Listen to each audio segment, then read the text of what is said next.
जय श्री राम, हर हर महादेव। नमस्कार, आपका स्वागत है आपके अपने चैनल में। दोस्तों, वीडियो शुरू करने से पहले आपसे अनुरोध है कि चैनल को सब्सक्राइब कर ले और नोटिफिकेशन की घंटी को दबा ले, ताकि जब भी हम कोई जानकारी भरी वीडियो डाले तो आपको उसकी जानकारी मिल सके। पुराणों में 4 युगों का वर्णन किया गया है: सतयुग, त्रेतायुग, द्वापर युग और कलियुग।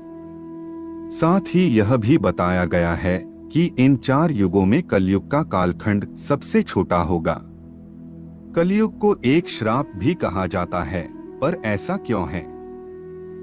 पृथ्वी पर कलयुग कैसे आया और कैसे कलयुग की शुरुआत हुई? अगर आपको यह सब नहीं पता तो यह वीडियो आप अंत तक देखें और चैनल को सब्सक्राइब करें।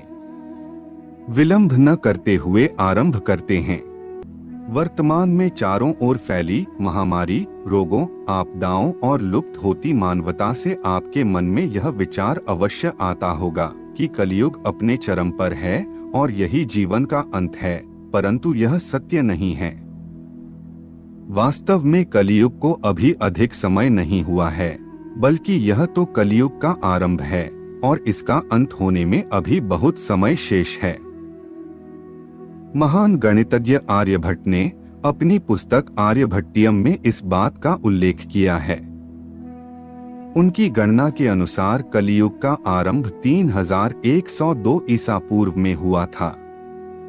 पौराणिक धर्मशास्त्रों व पुराणों को अगर हम पढ़े तो कलयुग के भयानक प्रभावों के बारे में पता चलता है और ऐसी बहुत सी गाथाएं हमारे सामने आती हैं जो कलयुग के आरंभ से जुड़ी हैं।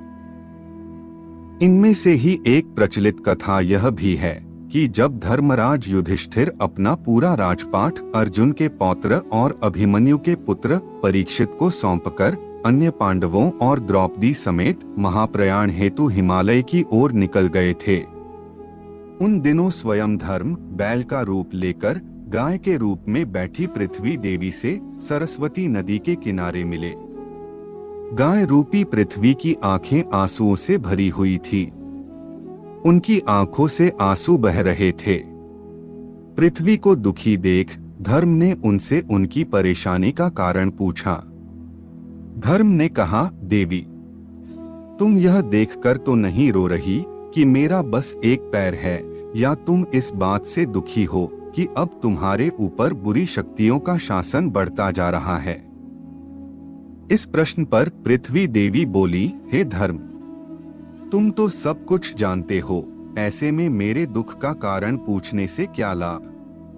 सत्य, पवित्रता, क्षमा, दया, संतोष, ज्ञान, वैराग्य, शौर्य, तेज, ऐश्वर्य, कोमलता, धैर्य, साहस, स्थिरता, गौरव, अहंकारहीनता आदि गुणों के स्वामी भगवान श्री कृष्ण के स्वधाम जाने के कारण कलयुग ने मुझ पर अधिपत्य जमा लिया है।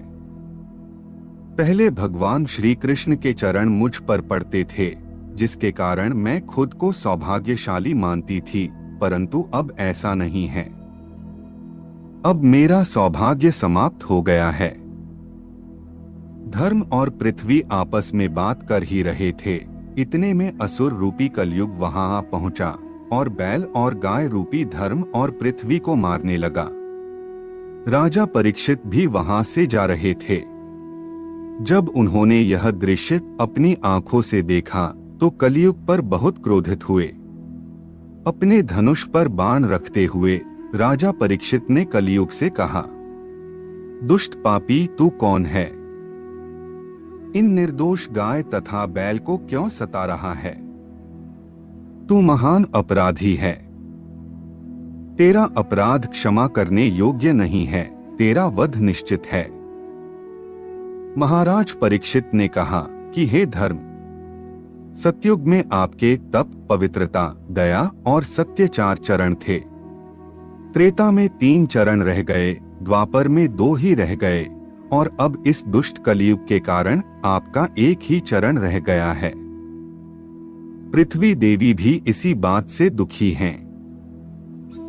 इतना कहते ही राजा परीक्षित ने अपनी तलवार निकाली और कलयुग को मारने के लिए आगे बढ़े।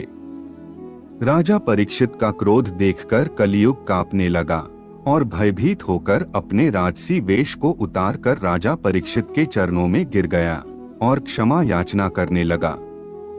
परीक्षित ने शरण में आए कलियुग को मारना उचित न समझा और उससे कहा कि कलियुग, तू मेरी शरण में आ गया है, इसलिए मैं तुझे जीवन दान दे रहा हूँ। किंतु अधर्म, पाप, झूठ, चोरी, कपट, दरिद्रता आदि अनेक उपद्रवों का मूल कारण केवल तू ही है। तू मेरे राज्य से अभी निकल जा और फिर कभी लौटकर मत आना। परीक्षित की बात को सुनकर कलियुग ने कहा कि पूरी पृथ्वी पर आपका निवास है। पृथ्वी पर ऐसा कोई भी स्थान नहीं है जहां आपका राज्य ना हो। ऐसे में मुझे रहने के लिए स्थान प्रदान करें। कलियुग के ये कहने पर राजा परीक्षित ने कहा, झूठ, द्यूत, मद्यपान, परस्त्री गमन और हिंसा, इन 4 स्थानों में असत्य, मद, काम और क्रोध का निवास होता है। तू इन 4 स्थानों पर रह सकता है। परंतु यहाँ कलियुग ने बड़ी चतुराई दिखाई। वह बोला कि हे राजन, ये 4 स्थान मेरे रहने के लिए अपर्याप्त हैं। अन्य जगह भी मुझे प्रदान कीजिए। इस मांग पर राजा परीक्षित ने उसे स्वर्ण के रूप में 5वां स्थान प्रदान किया। इन स्थानों के मिल जाने से प्रत्यक्षतः तो कलियुग वहां से चला गया, किंतु कुछ दूर जाने के बाद अदृश्य रूप में वापस आकर राजा परीक्षित के स्वर्ण मुकुट में निवास करने लगा। मार्कंडेय पुराण में वर्णन मिलता है कि कलियुग के दौरान शासक जनता पर मनमाने ढंग से शासन करेंगे, मनचाहे ढंग से उनसे लगान वसूल करेंगे। बड़ी संख्या में पलायन शुरू हो जाएगा। लोग सस्ते खाद्य पदार्थ और सुविधाओं की खोज में अपने घरों को छोड़कर जाने के लिए विवश हो जाएंगे।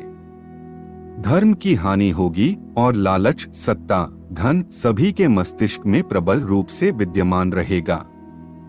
लोग बिना किसी पश्चाताप के अपराधी बनकर लोगों की हत्या करेंगे। संभोग जीवन की सबसे बड़ी आवश्यकता बन जाएगी। लोग बहुत सरलता से बिना किसी भय के वचन लेंगे, परंतु उनका पालन नहीं करेंगे। वचनों का कोई अर्थ नहीं रह जाएगा। लोग मदिरा और अन्य नशीले पदार्थों का सेवन करेंगे। गुरुओं का सम्मान करने की परंपरा समाप्त हो जाएगी। ब्राह्मण ज्ञानी नहीं रहेंगे। क्षत्रियों का साहस लुप्त हो जाएगा और वैश्य अपने व्यवसाय में ईमानदार नहीं रहेंगे। पाप अपने चरम पर होगा। कुछ दर्शकों के मन में यह विचार अवश्य आया होगा कि यह सभी परिस्थितियां तो वर्तमान समय में घटित हो रही हैं। परंतु हम आपको बताना चाहेंगे कि यह केवल कलयुग का आरंभ ही है। धीरे धीरे कलयुग अपना भयानक रूप ले रहा है। आपने युग चक्र के बारे में अवश्य ही सुना होगा। हमारे पौराणिक धर्म ग्रंथों में 4 युगों का वर्णन मिलता है। इनमें से एक एक युग लाखों वर्षों का होता है। पुराणों के अनुसार चारों युगों में से सतयुग 17,28,000 वर्ष, त्रेता युग 12,96,000 वर्ष, द्वापर युग 8,64,000 वर्ष और कलयुग 4,32,000 वर्ष बताया गया है। काल गणना के अनुसार चारों युगों को सही श्रृंखला में रखा जाए तो सबसे पहले सतयुग, फिर त्रेतायुग, इसके बाद द्वापर युग और सबसे अंत में कलयुग ही है। कलयुग का अर्थ है काल की आयु, अंधकार का युग या दुखों की आयु। अधिकतर विद्वानों के अनुसार कलयुग की शुरुआत 3102 ईसा पूर्व में हुई थी। कलयुग का काल 4,32,000 वर्ष है। अभी कलयुग का प्रथम चरण ही चल रहा है। गणना की जाए तो कलयुग के 5,122 वर्ष बीत चुके हैं और 4,26,878 वर्ष अभी बाकी हैं। अगर आपको ये जानकारी पसंद आई तो वीडियो को लाइक जरूर करें। साथ ही कमेंट में जय श्री राम, हर हर महादेव लिखना ना भूलें। ऐसी महत्वपूर्ण जानकारी वाले वीडियो देखने के लिए चैनल को सब्सक्राइब करें। धन्यवाद।